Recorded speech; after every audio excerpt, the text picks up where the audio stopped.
entrepreneur, decided to get the website lynda.com. She did so because she needed a sandbox to play in with the new graphic design tools, the digital tools that were being developed at that time, Photoshop, Illustrator, and many more. And she needed a place to put her students' work so all could see it. Well, she put that website together and the business began to grow. And in 2002, she discovered it could be much, much more. So she moved all of her teaching online.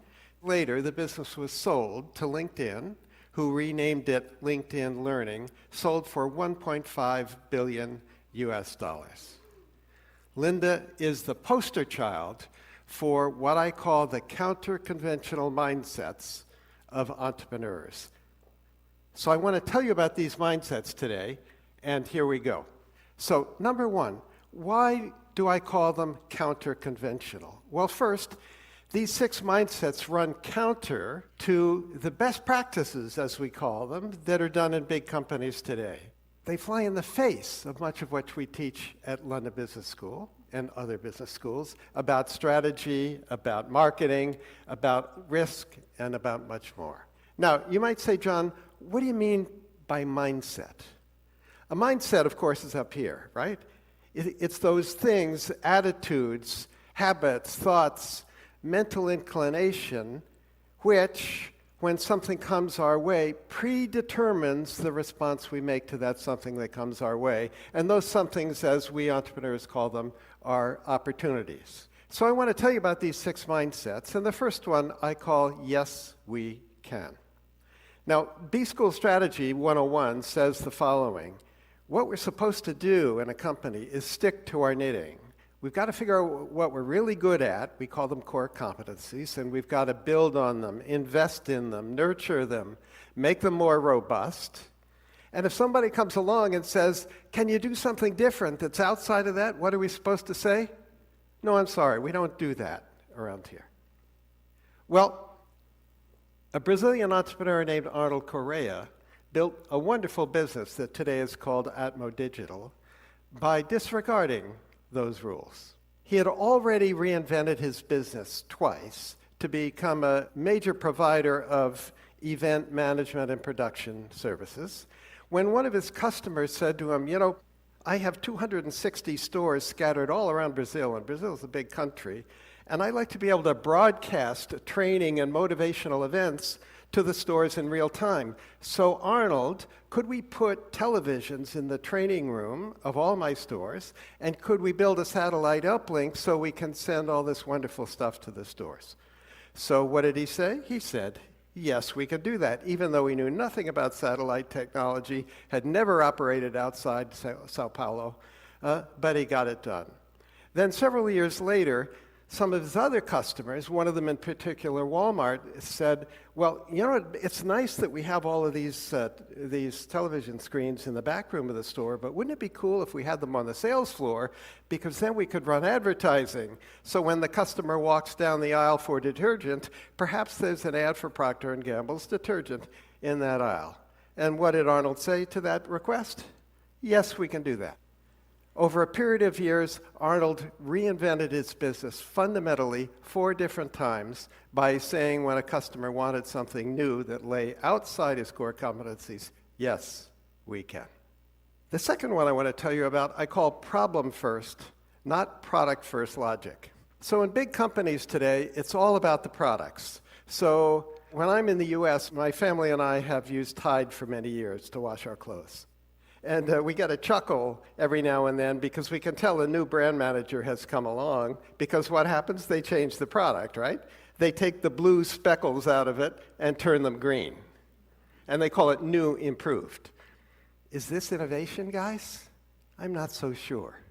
Coca-Cola, what is there? There was classic Coke, and then there was new Coke. That didn't work out too well. Then there was Diet Coke, and Coke Zero, and Vanilla Coke, and Cherry Coke, lots of Cokes. I don't think this is what innovation is all about.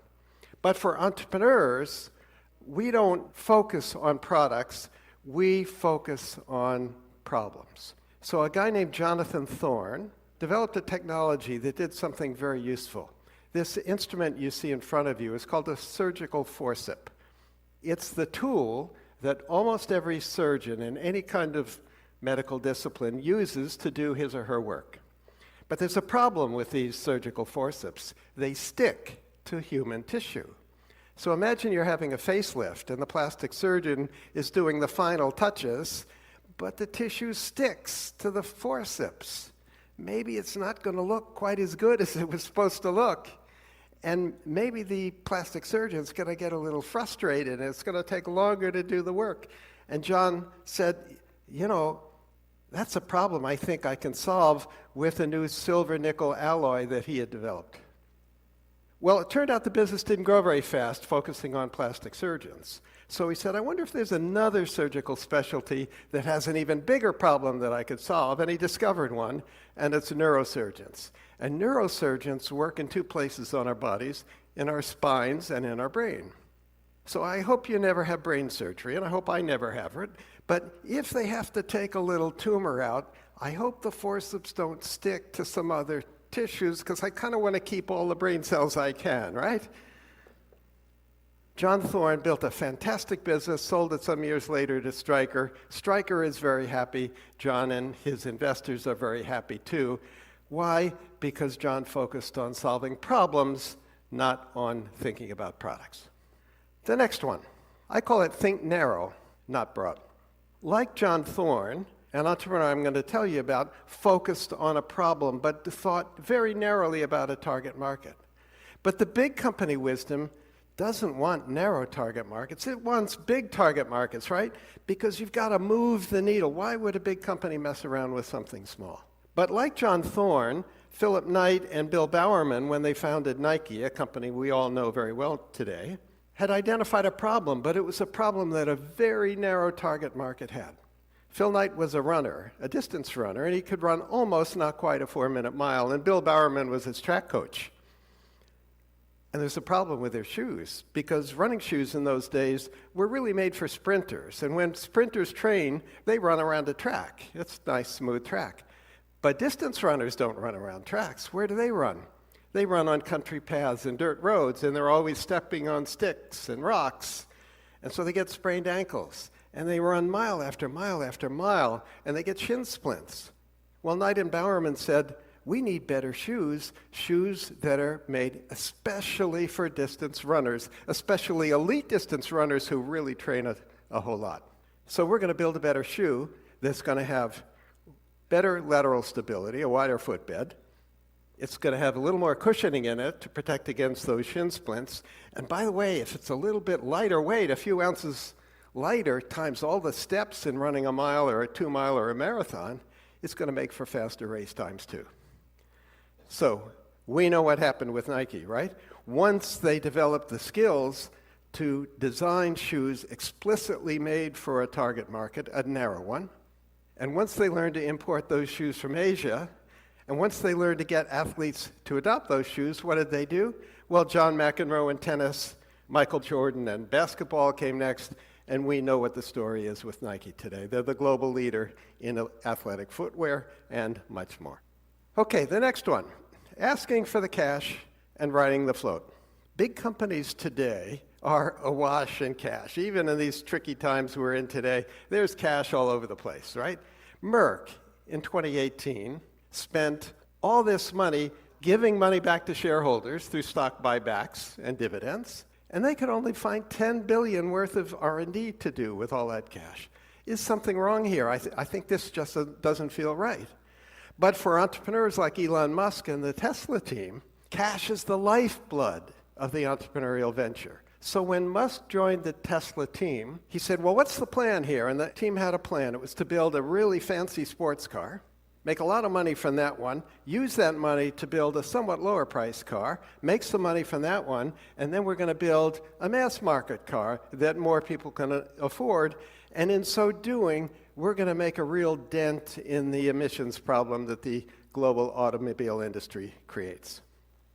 Well, what Musk said is, well, let's go see if we can sell some cars. So they did a little roadshow in California, and they invited people on this little roadshow with 3 characteristics. Number 1, they cared about the environment.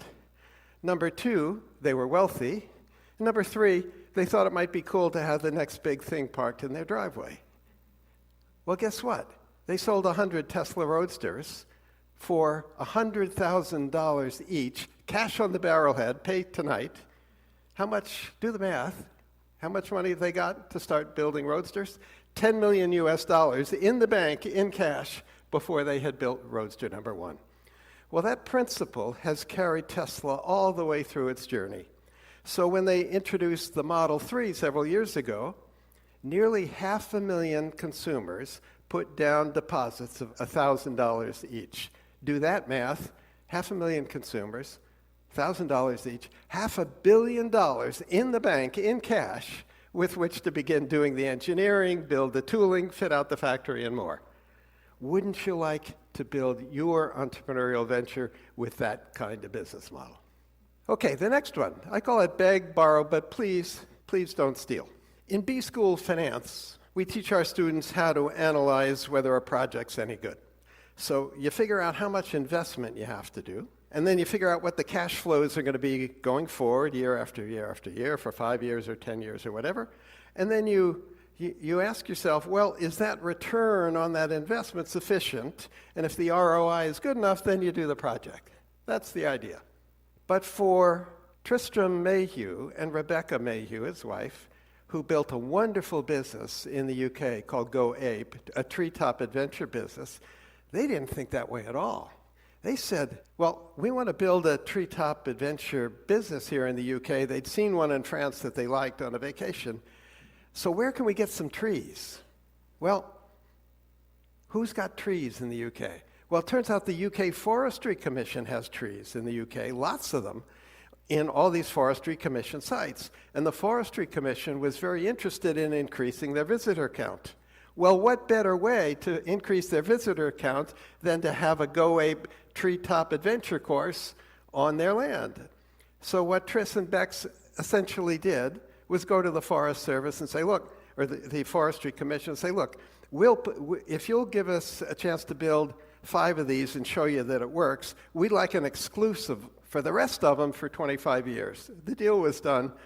Today there are more than 30 Go Ape adventure sites across the UK. There are a whole bunch of them in the US. And how did that happen? Because they borrowed most of the assets they needed. They borrowed the trees, they borrowed the loos, they borrowed the parking lots, all that stuff. All they had to do was put their kid on the trees. Pretty cool. Now, entrepreneurs and permission are kind of like oil and water. If you're an entrepreneur, you kind of know that, right? But in a big company today, if you want to get something new done, something entrepreneurial, something that's maybe a little different than the norm, you've got to pass it through the lawyers first, because there are a lot of regulations everywhere, and you don't want to do something that's going to land a top exec in jail. So it's really hard to get a yes answer to doing something that's new and innovative, and it takes a long time, but it's really easy to get a no. For entrepreneurs, however, like Travis Kalanick and Garrett Camp, who founded Uber, do you think they would have been wise to ask the permission of the San Francisco regulators, can we start a taxi company without any taxis? No, maybe not, right? Because had they asked, what do you think the regulators would have said? There's no way you're going to do that. That's going to threaten the current taxi industry, right? So entrepreneurs don't ask permission. They just get on with it. Now, I don't condone many of the things that Uber did along the journey, many of them unethical, some of them probably illegal. But the principle of entrepreneurs just getting on with it when the regulations are perhaps ambiguous or haven't sort of considered what could be done today digitally, that's when you get on with it. Okay, so I want to close with 4 questions for you. Question number 1, which of these mindsets are embodied in you today? Maybe 1 or 2 of them already. Question number 2, which of the others can you learn? Are these learnable? I think they are. Question number 3, can you teach these to somebody you work with who has some challenges for which these mindsets might help?